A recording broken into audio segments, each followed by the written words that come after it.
Bismillahirrahmanirrahim. Assalamualaikum warahmatullahi wabarakatuh. A very good evening to the honorable judges and also ladies and gentlemen. I'll try to make it short, informative, and entertaining, hopefully, because it's been a long day. And okay, so here goes. It all started. My name is Jamali. I live in Ampang.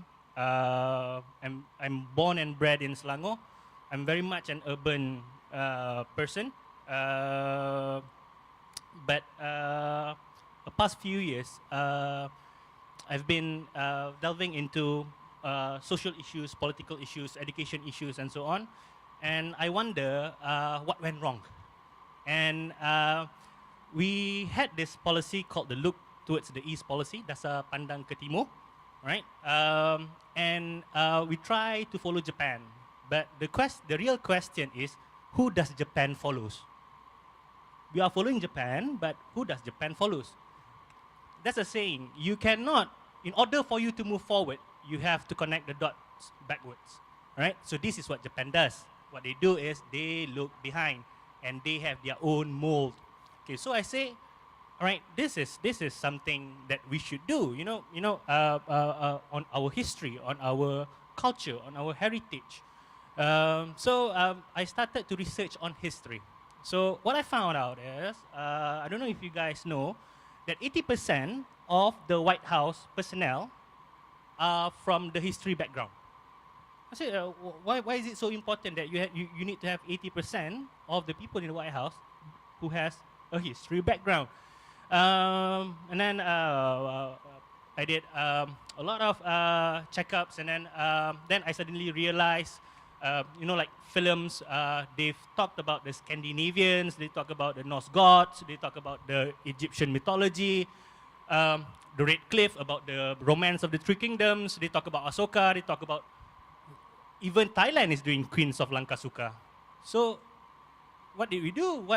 We are still here ding-donging with whether Hang Tuah exists or not, whether he's a real person or a myth. In Europe, there's a word for it. They call it legends. We don't question Achilles. They made Troy. We don't question Achilles. We don't even question Batman. You see, and kids growing up, they want to be Cinderella. They want to be Elsa. They want to be He-Man or Thundercats or whatever. But no one wants to be Adruja Wijayamala Singha. No one wants to be Kumala Hayati. No one knows who Raja Haji is. Not everyone. Okay. So anyway, what I'm trying to tell is that we have a very rich, all right? A very rich culture, heritage, and history. All right? That's what makes other countries are leaders. We cannot be leaders if we are followers. Who are we following right now? Right now we are really like clashing heads on loggerheads between Westernization and also Arabization. But nobody talks about Malaysianization. Who are we? We are always waiting to follow. And followers cannot be leaders. So this is how I start, and this is how Kitab Tamadun Melayu was born. This is a kitab, the first. We did the second, already published a month back. It's called Kitab Tamadun Islam. It's a part of a series, what we call a series Kitab Ketamadunan Dunia. Dan dalam proses, kami sedang menulis Kitab Tamadun Yahudi dan Kitab Tamadun Rusia. So it's a series of Kitab Tamadun Dunia, the world civilization. So,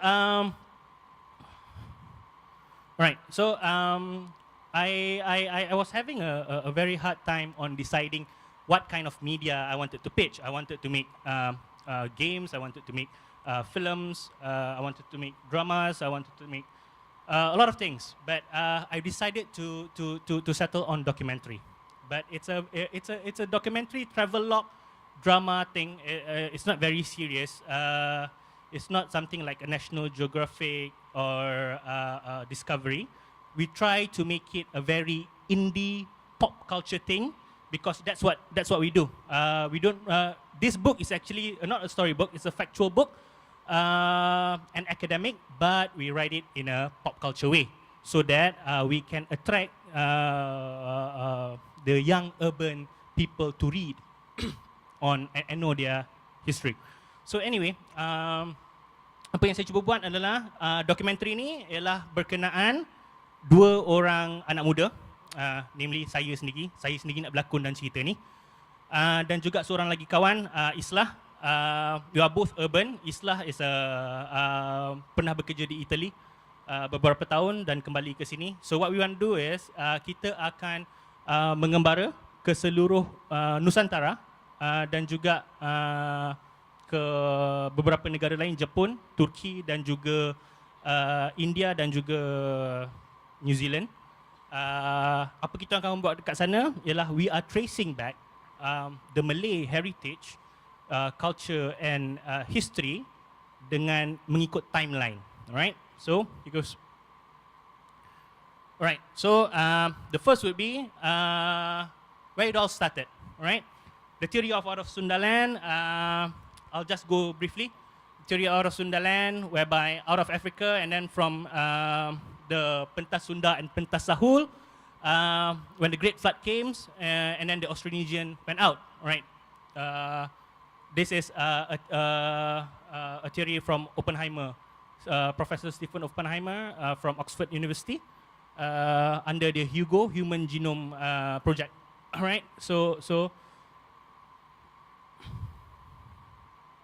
Alright, this is Pentas Sunda and Pentas Sahul, and then when the actually, if you can see that in Semenanjung, Indonesia, Sabah and Sarawak were a large land. It's a large piece of land. That's called Pentas Sunda, and then the Great Flood came, and then the lands are submerged. Alright, that is Professor Stephen Oppenheimer, and that is our own from our own university, USM. Prof. Zafarina on DNA.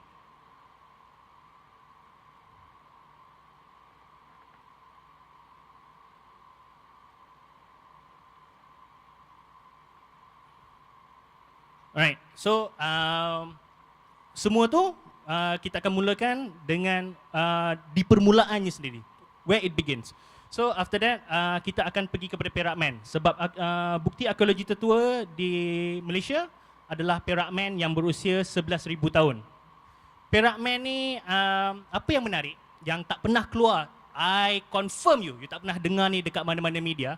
Perak Man ni sebenarnya adalah seorang yang sangat tinggi di dalam hierarki masyarakatnya. Kenapa? Sebab beliau ditanam dengan kapak peti, batu peti dan beberapa ornaments yang melambangkan beliau adalah seorang yang amat tinggi kedudukannya dalam masyarakat ketika itu. So apa yang menarik tentang Perak Man ni? Alright. So when the Great Flood came, people here in Nusantara, diorang keluar, diorang naik, diorang guna batu peti tu, diorang tebuk kenu. Diorang pukul kenu tu, and then diorang akan keluar. Diorang akan keluar sebab banjir dekat sini. Some goes to higher ground, some keluar. Alright. So Perak Man ni, I have a friend from the Maori, a Maori from New Zealand, who came and tengok Perak Man ni.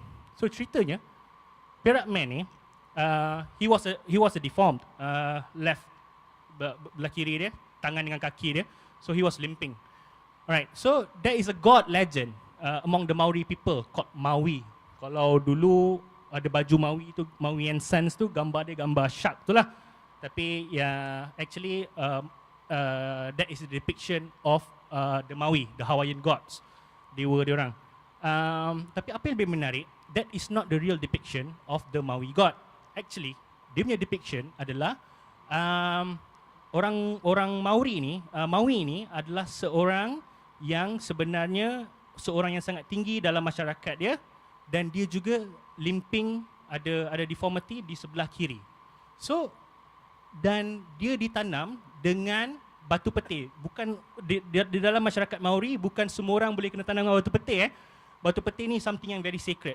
So hubungan antara di sini dengan orang Maori itu dah ada. Sebenarnya ada. Kita dah boleh connect dengan diorang as a part of the big Austronesian Iridantia. The big Austronesian punya penggabungan. Tapi kita tak buat lagi. Perak Man masih tak ada ramai yang tahu, keluar sekali berita tutup benda semua, but this is actually a big thing. Because it directs us, it connects us straight to the Maori people. Alright? So benda ni yang kita akan gali dan kita akan keluarkan untuk cerita kepada orang ramai. Okay, buktinya lagi. Alright, this is called a marae. It's in Tahiti, it's in New Zealand. A marae ni is a place where the Maori will gather to do ceremonies. Alright? This is in the Tahiti. And this is what we call here, in our tongue, we call it Candi Lembah Bujang. And when the Austronesians came here, they said this is not a candi. They said this is a marae. Kalau orang Melayu hari ini, dalam cognate linguistic Malayo-Polynesian, marae is also called balai. The function is the same, where people will come and gather. And this you will not find in any history books. It will not go mainstream. I don't know why. But I'm planning to put it out because it's knowledge, right? Part of the big Austronesian family. So anyway, I'll fast forward so you get the idea. So we'll go traveling to different places using the Malay civilization timeline and to give out the untold stories of the Malay civilization. And then next one, we'll go about Melayu Proto and Deutero.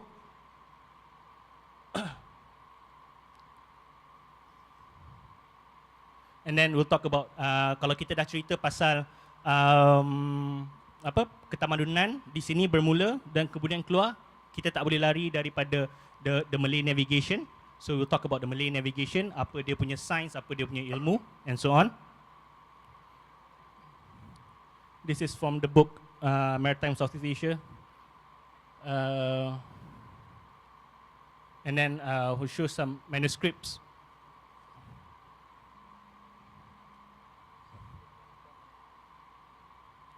Okay, next. And then when we talk about pelayaran, we will always talk about perdagangan and hubungan diplomasi dua hala. Kita tak boleh lari untuk masuk kepada binaan pula, aspek binaan. We'll go straight to Sungai Batu, where Sungai Batu in Kedah is actually one of the earliest civilization in Southeast Asia. Dan apa yang menarik tentang Sungai Batu ni, sebab Sungai Batu ni adalah tamadun yang bermain dengan logam, alchemy. Right, they work with metals, basically. So dekat sana, kalau dalam hikayat Merung Mahawangsa, he depicted tamadun Sungai Batu ni as dia kata, I'm quoting it, I'm quoting the book hikayat Merung Mahawangsa. Jikalau seekor kucing turun ke bumbung bangunan di metropolis, the word is not metropolis. Okay, turun di bangunan di bandar, dia boleh jalan daripada atap ke atap sehingga sampai ke laut. Meaning it's a big metropolis. Alright, but benda ni pun kita tak naikkan lagi, kita tak buat pun modelnya lagi, and we are trying to tell people that what's so important about Sungai Batu. And then we'll go to Prambanan, Angkor Wat, and also Borobudur. This is where kita akan menceritakan tentang hubungan Melayu era sebelum Islam, era Hindu-Buddha, right? When the Prambanan, the Javanese is more towards Hindu, and the Malays here in Peninsula is more to Buddhism. And then we'll go straight to Indonesia, to Padang. This is Gunung Padang. Maybe not many will know, but this is actually a pyramid. Gunung Padang, they excavated it, like they found it, I think last 2 years, and there are still researches going on. This is the biggest pyramid and oldest man-made structure known in the world right now. So how old is Pyramid Gunung Padang? It's in Indonesia. I'll give you a little bit comparison. All right, the Colosseum is 2,400 years old. The Pyramid of Giza, because there's many pyramids, it's about 2,300 to 4,000 years old. This Pyramid Gunung Padang is 10,900 years old. 10,900 years old, right? So we'll go to Padang and see, and that's on on binaan.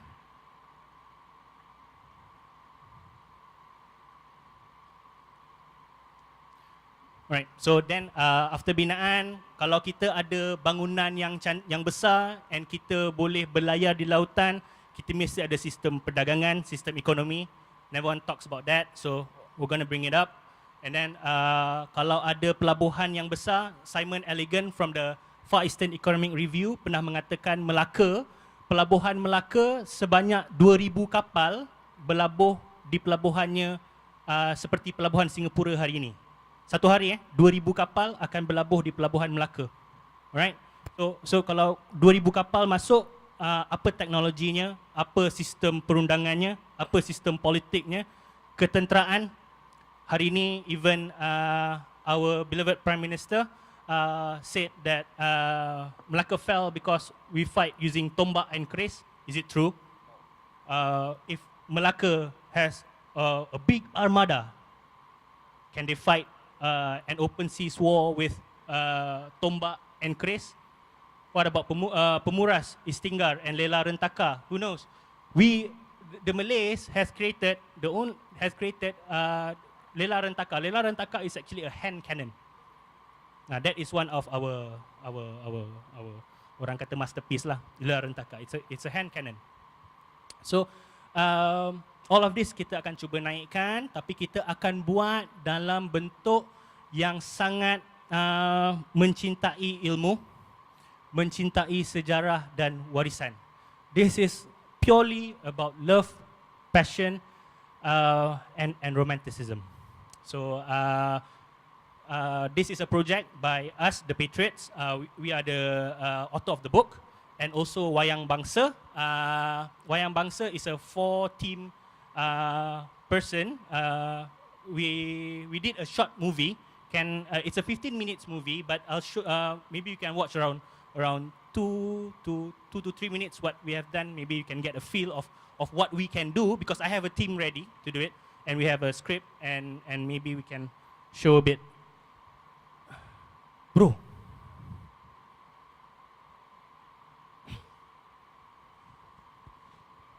Okay. This is a short movie called Nightmare in Kota Kinabalu.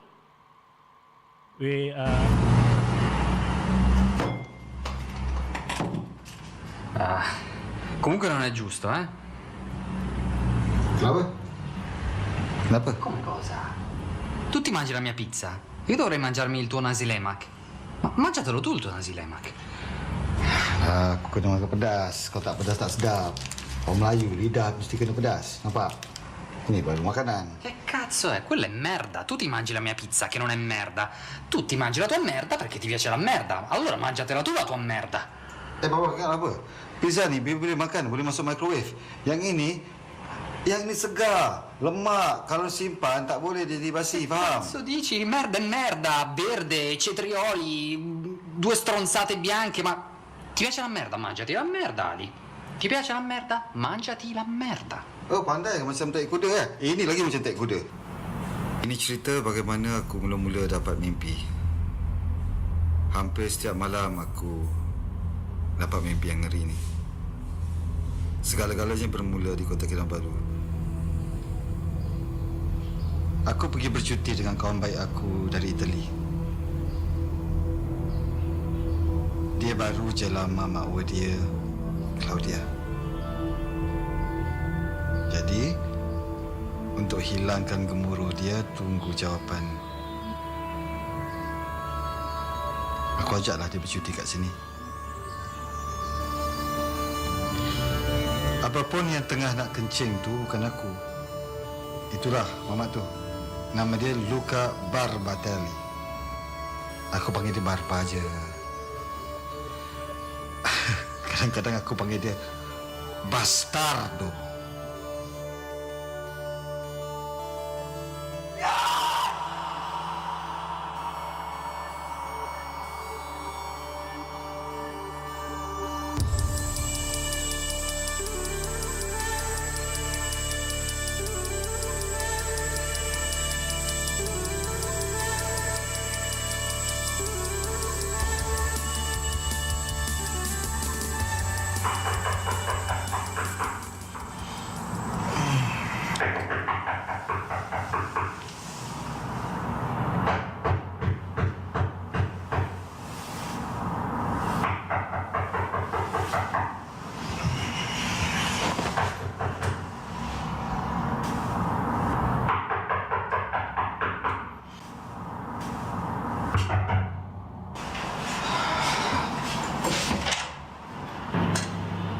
Ali, c'è un problema.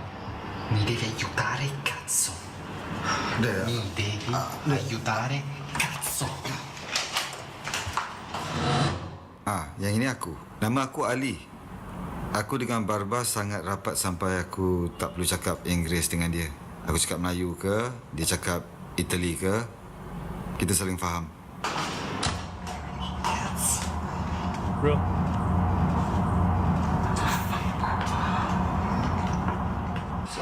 Sekarang pukul 4 dah tak? Subuh belum masuk. Bro. Aku dah cakap-cakap. Aku pun nak mandinya besar. Kau pakai turban tu apa pasal? Ali, mio pipì, che cazzo mi succede? Okay, so basically this is a short movie we did on Bitas.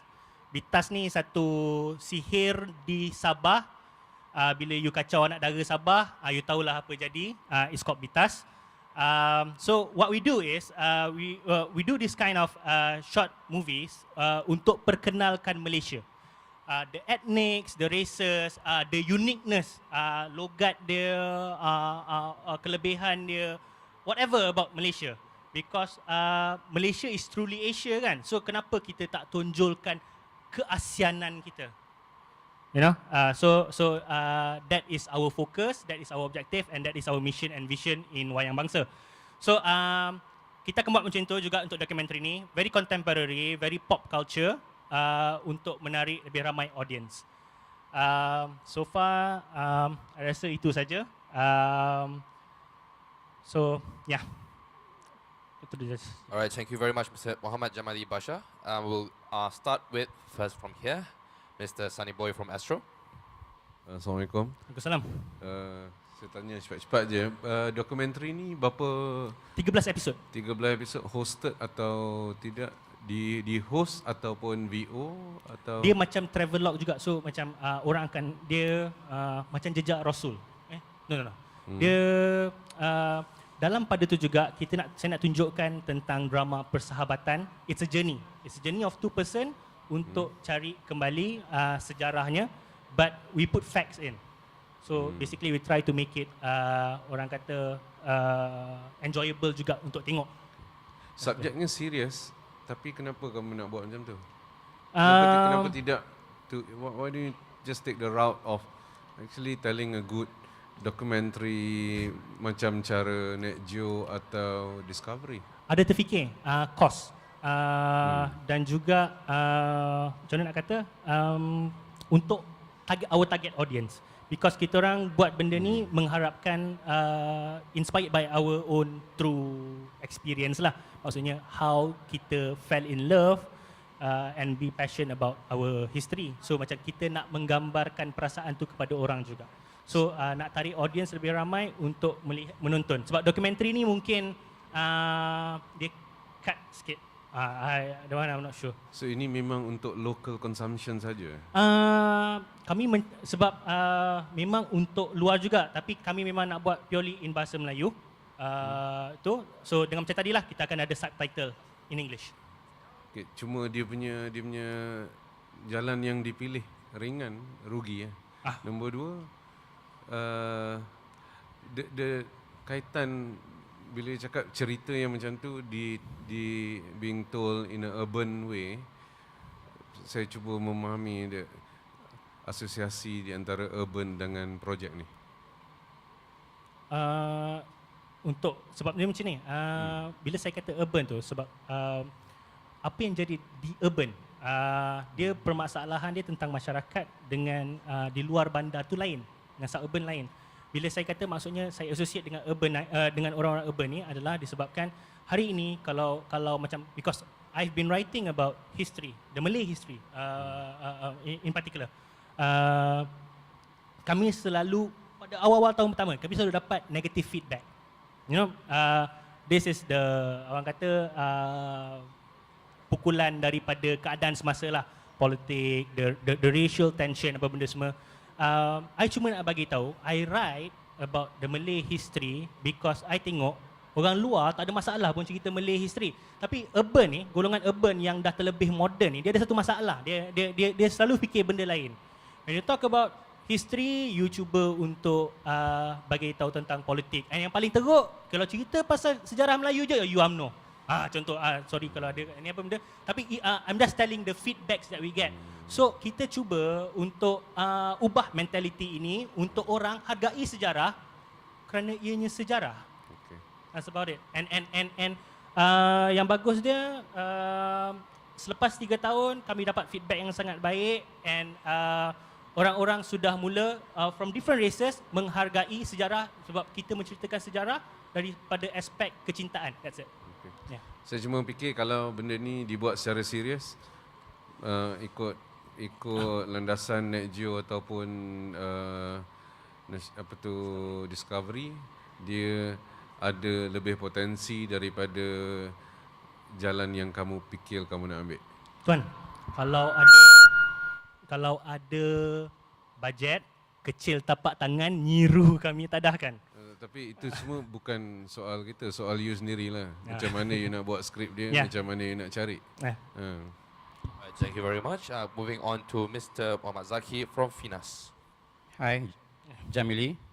Biasanya peserta akhir panel dah tired dah letih. So you can escape from comment and critics. Tapi I think saya terjaga dari Lena apabila mendengar you punya presentation because so far kita dah ada 3 topik membawa sejarah, is either warisan budaya ataupun Nabi, animal tales from Quran tadi tu. Memang Finas menggalakkan perkara itu. Namun kita terpaksa dengan susah payah nanti memilih 3 sahaja. Okay. You presented well actually sampai kita rasa macam wow, so impressed. Tetapi bila saya sendiri orang dokumentari insya-Allah memikirkan balik how you table out, there's something missing. Because you keep on macam against the theory of Perak Man, kedatangan Islam di Lembah Bujang, or even tadi you kata the Perak Man was together with Batu Petir. I'm not aware about that. So this is something that you really have to prove to us. You kena ada you punya evidence, supported evidence untuk meyakinkan kita bahawa this is your issue. Kan? Kita suka anak muda yang angry sebenarnya, because you cuba nak memberikan satu dimensi baru kepada audience. Cumanya saya setujulah dengan Cik Sunny Boy, dia dulu orang Finas. Tapi Astro bayar gaji tinggi, so dia pergi ke Astro. So it's about apa ni, macam mana you nak membawa cerita ni dengan lebih jauh dan lebih meyakinkan. Because kita takut you tak ada build up structure di atas apa benda yang you cakap tadi. Okay. And then you kata jika ada cost bolehlah, not to worry. Kalau cerita ni bagus, in fact Hantuah baru ni kita bagi dekat 600k kan, untuk membuktikan adakah wujudnya Hantuah. Okay.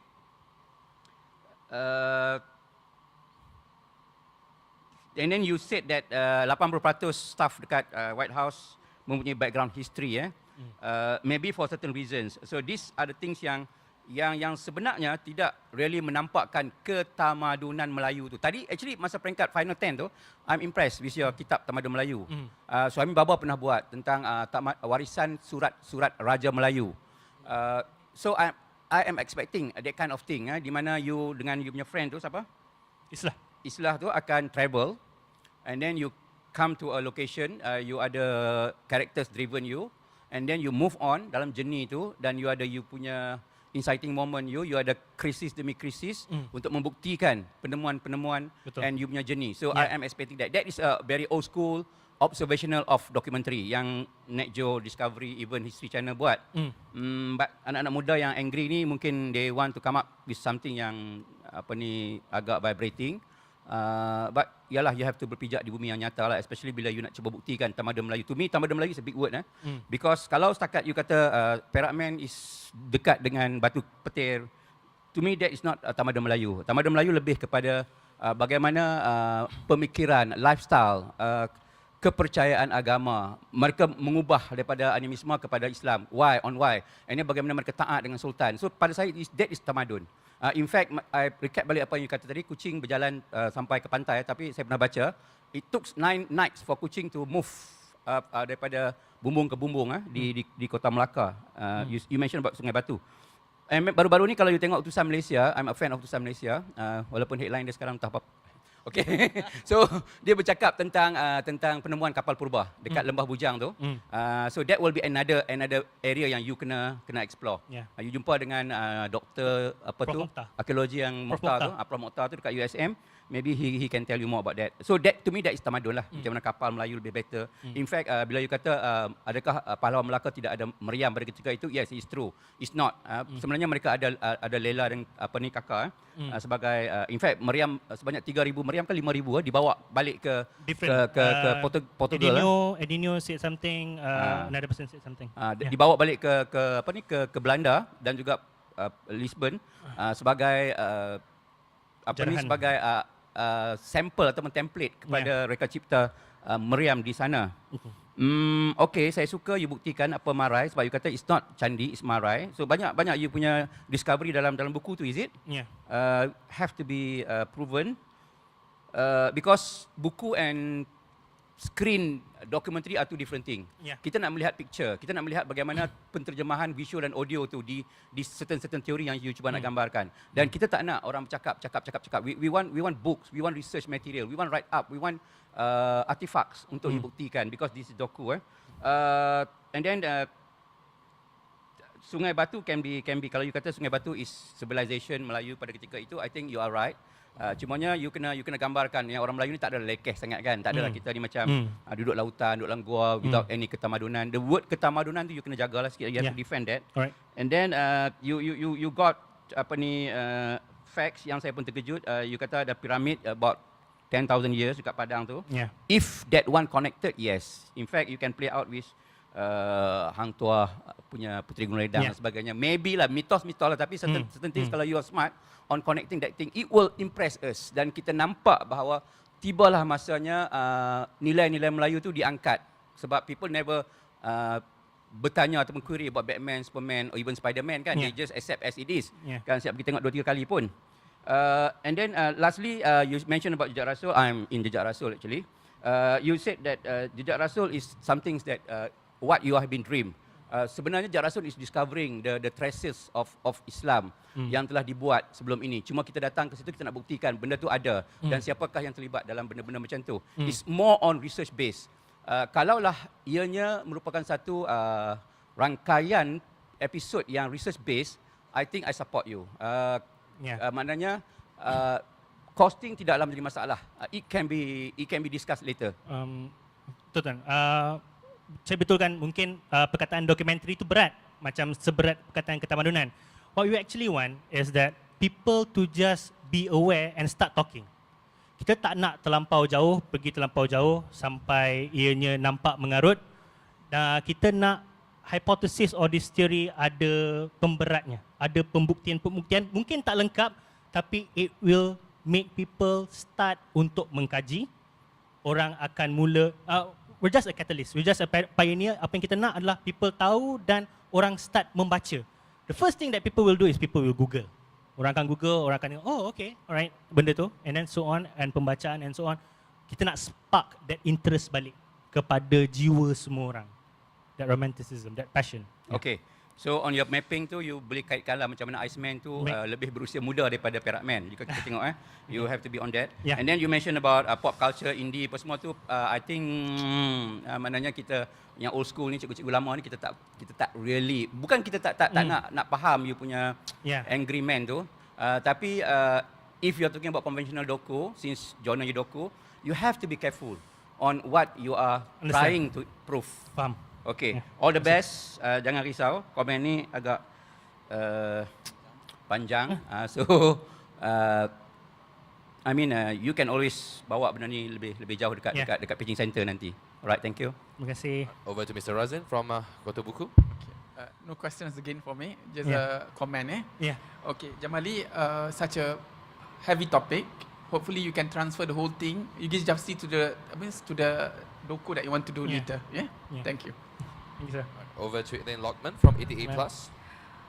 I wanted to come back to what Sunny was asking you just now about, you know, why you're not doing it the Net Fully Geo documentary. style, or you know, at the end of the day, what do you want to do? I mean, how do you want to produce this? Is it that original style that you mentioned, or ideally, if you have the funds, you want to do the Net Geo style? I mean, at the end of the day, it comes down to your objective of how you want to deliver and who your target audience is and your message. Number one is like what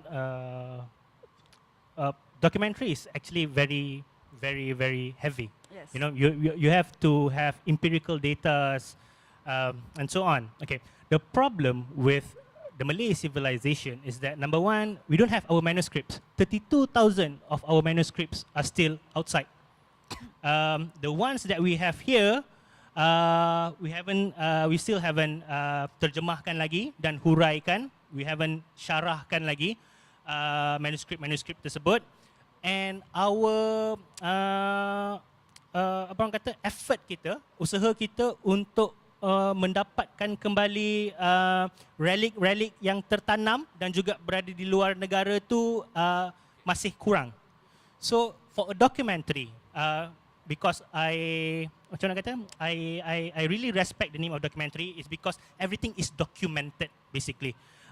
So the history of Malay civilization is still an open wide punya subject. Punya research. That's why mungkin perkataan I said I wanted to make a documentary tu tak berapa kena. Maybe it's more like a research based, like what Bang is saying. So that is the main reason why I don't want to go into saying this is a full-fledged documentary. But we can do a documentary, but something like do you know the History Channel Aliens? What's the name? Ancient aliens. Ancient aliens. Ancient aliens. It means that they are just giving ideas, a hypothesis, a theory. They try to connect the dots, and it is up to everyone to decide. You know, the empirical data are there, but it is not complete.